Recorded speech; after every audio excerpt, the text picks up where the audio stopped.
मध्य प्रदेश के ग्वालियर शहर में कृष्ण जन्माष्टमी के पर्व पर धूम देखने को मिली है।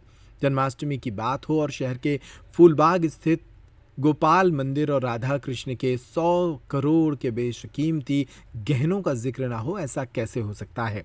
जन्माष्टमी पर ग्वालियर के गोपाल मंदिर में भगवान राधा कृष्ण के 100 करोड़ के गहनों से श्रृंगार हुआ है। सिंधिया रियासत के समय से इन सोने के गहनों में हीरा, नीलम, पन्ना, माणिक और पुखराज जैसे बेशकीमती रत्न जड़े गए हैं। श्री कृष्ण जी के दर्शन साल में एक बार होते हैं और करोड़ों के जेवर पहनते हैं। काफ़ी अनुपम सौंदर्य होता है उनका, छटा देखते ही बनती है और व्रत उपवास रहता है। और यहाँ से दर्शन करने के बाद अपने घर जाके भी झांकियाँ लगाएंगे और प्रभु का भजन करेंगे। कितने सालों से यहाँ दर्शन के लिए ये करीब हम बचपन से ही यहाँ आ रहे हैं, ग्वालियर के ही निवासी हैं, बचपन से ही यहाँ आते हैं, इनके दर्शन करते हैं।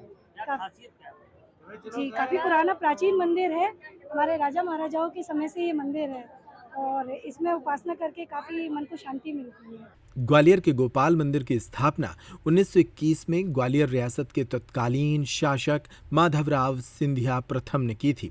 उन्होंने भगवान की पूजा के लिए चांदी के बर्तन और पहनाने के लिए रत्न जड़ित सोने के आभूषण बनवाए थे। इनमें राधा कृष्ण के 55 पन्ना जड़ित 7 लड़ी का हार, सोने की बांसुरी जिस पर हीरे और मणिक लगे हैं, सोने की नथ, जंजीर और चांदी के पूजा के बर्तन हैं। हर साल जन्माष्टमी पर इन जेवरातों से राधा कृष्ण का श्रृंगार किया जाता है। इस स्वरूप को देखने के लिए भक्त साल भर का इंतजार करते हैं। यही वजह है कि यहाँ भगवान के दर्शन के लिए भक्तों का तांता लगा रहता है। इनमें विदेशी भक्त भी शामिल रहते हैं।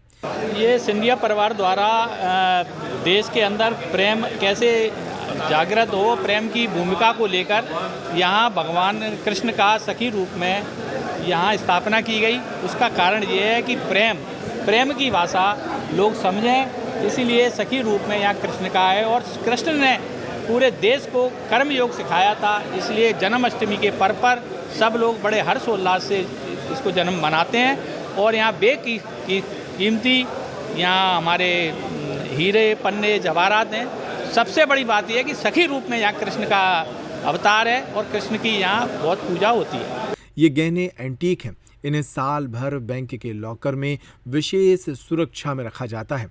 जन्माष्टमी की सुबह उनको कड़ी पुलिस सुरक्षा के बीच बैंक के लॉकर से निकाल कर लाया जाता है, जिसके बाद भक्तों के दर्शन के लिए मंदिर के पट खोल दिए जाते हैं। मंदिर की स्थापना 102 साल पहले हुई थी। एंटीक और बेशकीमती गहनों से सजे धजे राधा कृष्ण अनूठे दिखाई देते हैं और इनकी सुरक्षा के लिए 100 से ज्यादा जवान तैनात किए जाते हैं। मंदिर के अंदर से लेकर बाहर तक और सड़क तक सीसीटीवी कैमरे भी लगाए गए हैं। सुनिए स्थानीय लोग और प्रशासनिक अधिकारी इस मंदिर के बारे में और इसके गहनों के बारे में क्या बताते हैं।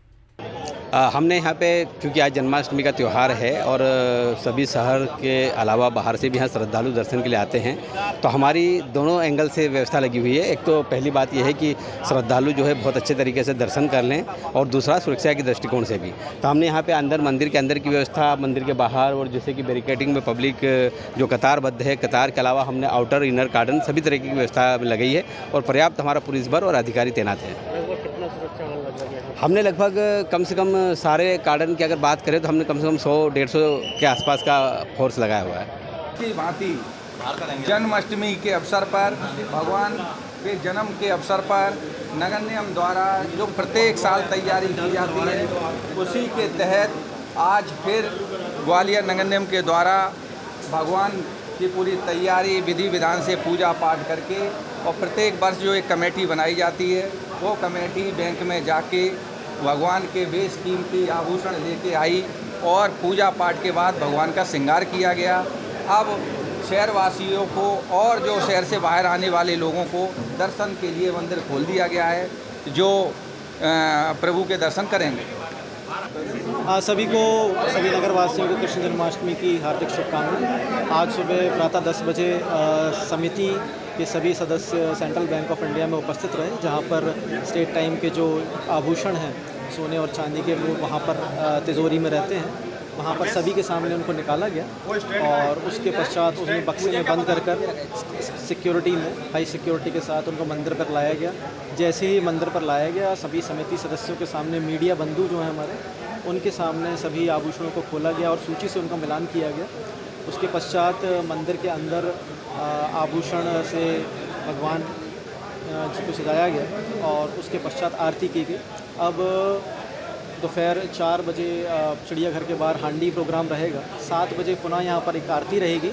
उसके पश्चात रात के 12 बजे समिति सदस्य सभी पुनः उपस्थित रहेंगे। यहाँ पर सभी के सामने कैमरा वीडियो रिकॉर्डिंग में सभी जो आभूषण हैं उनको दोबारा सूची से मिलान करके पैक किया जाएगा और सिक्योरिटी के साथ, पुलिस सिक्योरिटी के साथ सेंट्रल बैंक ऑफ इंडिया में जो लॉकर है वहाँ पर दोबारा से रखा गया। सर, आभूषणों की वैल्यूएशन को लेकर बड़ी भ्रम रहता है। कुछ लोग बोलते हैं 50 करोड़ है, 100 करोड़ है। 2007 में पहले हुआ था, उसके बाद कोई वैल्यूएशन नहीं हुआ। एग्जैक्ट क्या एग्जैक्ट तो अभी इस समय कुछ कहा नहीं जा सकता, लेकिन यदि आप लोग ऐसा बोल रहे हैं तो हम जो चांदी और जो सोने के जो आभूषण हैं उनके हमारे पास ग्राम उपलब्ध हैं, कितना उनका वेट है।